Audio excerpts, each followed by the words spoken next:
Qu'est-ce qu'un ménisque luxé? C'est simple, je suis en train de manger par exemple, et d'un seul coup ma mâchoire reste bloquée. C'est ça la luxation de ménisque. Parce qu'on a des ménisques ici, qui permettent de faire glisser la mâchoire comme il faut. Mais si un ménisque se bloque, on reste ouvert, on est bloqué. Ah, on n'arrive plus à fermer, en général on a très mal d'un côté. Ça vient souvent en mâchant.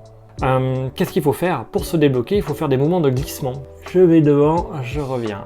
Je vais devant, je reviens. Pousser devant. En gardant la bouche légèrement ouverte et en faisant glisser et revenir simplement le ménisque, il va retrouver son jeu de mobilité et il va se replacer, se recentrer. Pour la rééducation, je vous ferai une autre vidéo dessus. Ça c'est vraiment pour la prévention, si vous avez des problèmes de mâchoire, comment faire pour se remettre le ménisque en place pour se débloquer la mâchoire.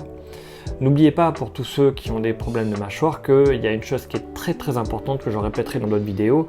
Si vous serrez les dents ou si vous poussez avec votre langue sur vos dents, aucun des conseils que je vous donnerai ne marchera. Le premier conseil à retenir, c'est ne jamais serrer les dents uniquement que lorsqu'on mâche, lorsqu'on mange.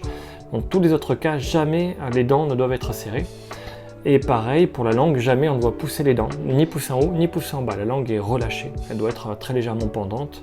Voilà. Si vous ne savez pas, gardez la bouche, là, je vais y arriver, gardez la bouche légèrement ouverte, entrouverte, et évitez, pour aller plus loin, évitez de mâcher des chewing-gums, évitez de manger des pommes où il faut tirer avec vos dents, serrer et tirer. Ça, si vous avez des problèmes, ça va être très compliqué, très difficile. Donc, voilà. Première vidéo sur la maxillofaciale pour répondre à la question.